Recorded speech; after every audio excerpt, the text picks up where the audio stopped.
Hello guys, apa kabar? Saya harap Anda semua sehat dan walafiat. Terima kasih kamu yang singgah ataupun hadir di channel saya, Cucu Tumunda. Oke, hari ini saya akan berkongsi dengan Anda pengalaman seram saya lah. Semasa saya tinggal di asrama, sekolah menengah lah. Kalau saya tidak silap, masa itu saya di tingkatan 4 lah, lebih kurang begitu. Peristiwa ini berlaku semasa kami, apa ini, ketua warden kami, dia buat ni macam gotong royong lah pada waktu malam. Gotong royong begitu, jadi kami ini pun semua pelajar pun gotong royong lah, dan sampai dari pukul 8 begitu sampai jam 10 lah.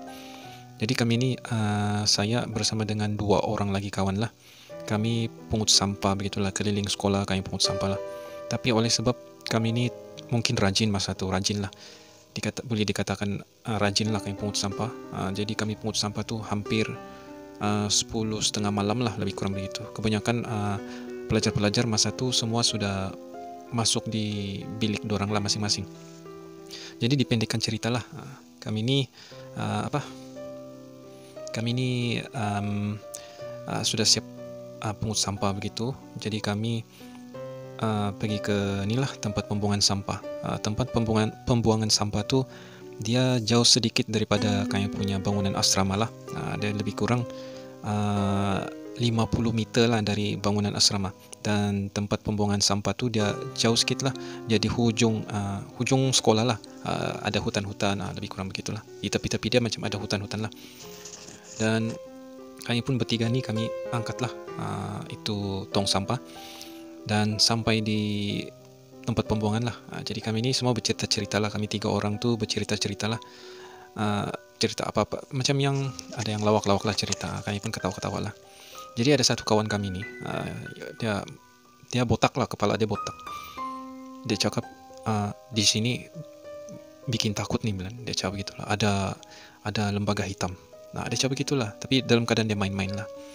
Jadi kami ini pun ketawa lah, haha, lebih kurang begitulah, ketawa macam ya kayak ikan lawak lah.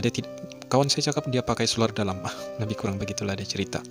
Jadi dipendekkan cerita, kami pun sampai di tempat pembuangan sampah.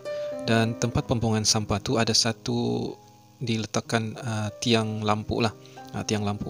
Jarak pembuangan sampah tu dengan lampu tiang lebih kurang 10 meter lah jarak dia. Dia di hujung jalan tu ada satu tiang lampu lah. Jadi kami ni pun yang sambil ketawa-ketawa buat lawak apa semua. Tiba-tiba masa tu kawan saya dorang nampak sesuatu di sebelah tu tiang lampu lah, setinggi tiang lampu dorang nampak. Kami tiga lah, mula yang si botak tu. Botak tu yang nampak. Lepas tu dia cakap, di kau tengok depan tu, kau tengok di depan tu. Dia macam takut sudah lah, dia tengok. Kami pun tengok, apa yang kau nampak? Tu. Dia tunjuk lah, tu. Dengan keadaan dia yang takut betul, muka dia yang sangat takut guys. Dari dia ketawa dia jadi takut. Jadi kami tengok, kami nampak lah ada satu bentuk badan orang setinggi tiang lampu, gelap lah. Kami nampak dia punya mata saja. Dia warna hitam, satu badan hitam, dan mata dia tu macam yang putih yang menyinar lah, lebih kurang begitu dia punya warna. Jadi saya pun cakap lah dengan kawan-kawan saya yang dua orang tu, jangan kamu takut, saya bilang, jangan kamu lari, kita buang, kita buat macam biasa saja. Saya cakap begitu. Tapi saya tengok dorang dua ni terlampau takut sampai dorang lari guys.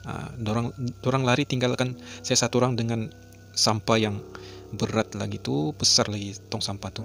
Jadi masa tu saya bilang, kalau saya tidak buang ni sampah, memang tak selesai ini kerja. Lebih kurang begitu. Kawan-kawan saya dua orang tu, si botak dengan ada satu orang tu, saya lupa sudah nama dia. Dua orang sudah lari. Dorang lari nih. Laju dorang guys. Yang kawan saya yang satu orang tu, dia memang pelari lah. Memang pelari pecut. Memang lari laju lah. Yang si botak ni tidak berapa lah, si botak lah itu.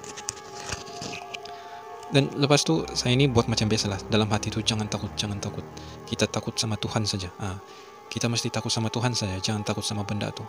Jadi saya ini tengok dengan tong sampah saja, pelan-pelan jalan. Saya tidak tengok tu lembaga hitam yang tengah tengok saya juga. Saya buat macam biasa, tapi dalam hati tu baca ayat kursi lah, membaca ayat kursi lah guys. baca gitu sampai di tong sampah, buang tong sampah macam biasa, tapi dada tuh jantung tuh tup, berdebar habis sudah. Jadi lepas tu saya tengok sekejap lah begini, saya tengok sekejap, benda tu tinggi betul guys, setinggi tiang lampu, dan dia betul-betul berdiri di tepi tiang lampu, lampu jalan. Saya tengok sekejap lah, saya tengok gini, lepas tu saya jalan bukan saya berlari guys, saya berjalan macam biasa saja, jalan sambil dalam hati tu baca lah. Lepas tu mau dekat sudah dengan asrama, saya lari berhabis sampai pelikan. Saya lari dengan tong sampah, saya pegang gini tong sampah. Saya tidak pegang gini, saya pegang gini, bawa lari. Jadi sampai saja di asrama, di bilik asrama kami.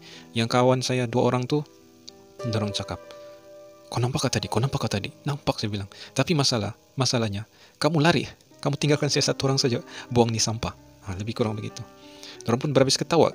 Dorang ketawa lah. Saya pun yang marah pun tidak jadi marah juga, sebab dorang, macam mana kita mau marah kan? Dorang sudah lari laju begitu. Hilang sekejap saja dorang lari. Dan lepas tu keesokan harinya, kawan saya yang 2 orang tu yang botak dengan ada 1 orang pelari pecut, saya lupa nama dorang. Dua-dua demam. Orang kalau di Sabah dipanggil keteguran lah. Dua-dua demam sampai 1 minggu, lebih kurang begitu. Dan kejadian tu saya masih ingat lagi guys. Saya masih ingat saya nampak itu macam lembaga hitam lah. Tidak tahu itu hantu galaka atau benda lain. Dia memang hitam lah guys. Memang hitam dengan mata yang warna putih terang. Lebih kurang begitulah saya nampak. Tapi saya tidak tengok habis lah guys. Saya tengok begitu, saya tutup. 2 kali saya nampak dia punya bentuk badan, tapi dalam keadaan yang samar-samar lah. Tapi nampak dia punya bentuk badan. Lebih kurang begitulah guys cerita saya. Tapi syukurlah saya tidak demam apa semua. Kawan saya 2 orang saja demam. Jadi begitu sajalah cerita seram yang pengalaman seram saya lah semasa di sekolah menengah di asrama lah. Dan itu benda kalau diingat pun lucu ada, seram pun ada. Jadi itu antara pengalaman saya yang paranormal lah, orang bilang paranormal lah. Oke, guys, begitu sajalah. Harap kamu terhibur lah ataupun enjoy lah dengan cerita seram saya, pengalaman seram saya. Kita jumpa lagi di video yang akan datang lah. Saya akan kongsikan juga pengalaman seram-seram saya yang saya telah lalui lah sepanjang hidup saya. Oke guys, begitu saja, kita jumpa lagi video seterusnya lah. Bye bye kamu.